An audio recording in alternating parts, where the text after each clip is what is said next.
એક ખૂબ જ જરૂરી અને આપણા સૌના મારા તમારા અને રાજકોટ શહેરના થઈને આગેવાનથી લઈ અને એકદમ સામાન્ય માણસ સુધીના વ્યક્તિને અને એના કુટુંબને સ્પર્શતી વાત છે.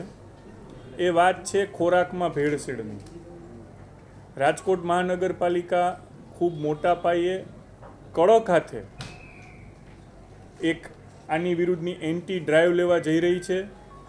ગુજરાત સરકારના મુખ્યમંત્રી Shri Bhupendrabhai Patel, deputy chief minister Shri Harshbhai Sanghavi અને આરોગ્ય મંત્રી શ્રી પ્રફુલભાઈ પાનસેરિયા સહિતની સૌની ઈચ્છા છે કે ખોરાકમાં ભેળસેળ ગમે તે કારણોસર થઈ રહી હોય પણ કડક હાથે અટકાવવી જોઈએ. અને આ ભેળસેળ એ એક નાનકડું આતંકવાદી કાવતરું જ છે.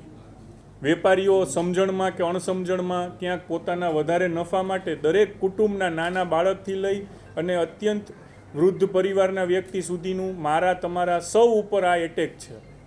અને આને રાજકોટ મ્યુનિસિપલ કોર્પોરેશને ખૂબ ગંભીરતાથી લીધો છે. અને હવે ભેળસેળને અટકાવવા માટે, નસિયત કરવા માટે આખું વરસ ડ્રાઈવ ચલાવવાના છીએ. એવું નથી કે 15 દિવસ 1 મહિનો ડ્રાઈવ ચાલશે. અમારો આરોગ્ય વિભાગ અને એને સંબંધિત જે કોઈ વિભાગ છે આના ઉપર ખૂબ કડક એક્શન લેવા જઈ રહ્યા છે. સીધો જ સ્થળ ઉપર દંડથી લઈ અને સીલ સુધીની બધી કાર્યવાહીઓ થશે. અને આપ સૌના માધ્યમથી જે લોકો જાણતા અજાણતા ભેળસેળ કરી રહ્યા છે આ લોકોને એક સ્પષ્ટ ચેતવણી અને સાથોસાથ વિનંતી આ બંને દઈ રહ્યો છું કે આપ આ ભેળસેળ અટકાવો. આ એક અત્યંત ખરાબ ટ્રેન્ડ છે.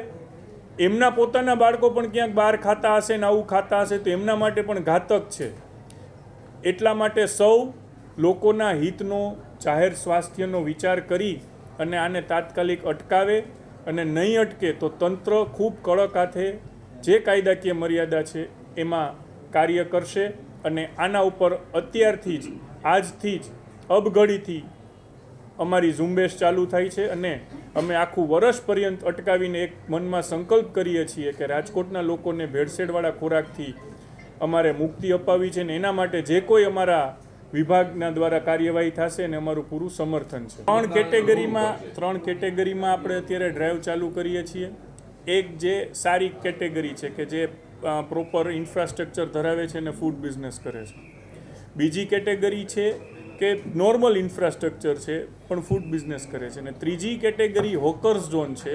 હોકર ઝોનમાં 2 પ્રકાર છે કે એક લાયસન્સવાળા છે કે જે કોર્પોરેશનની જાણમાં છે ને એક છે જાણમાં નથી અને સીધો ધંધો કરી રહ્યા છે.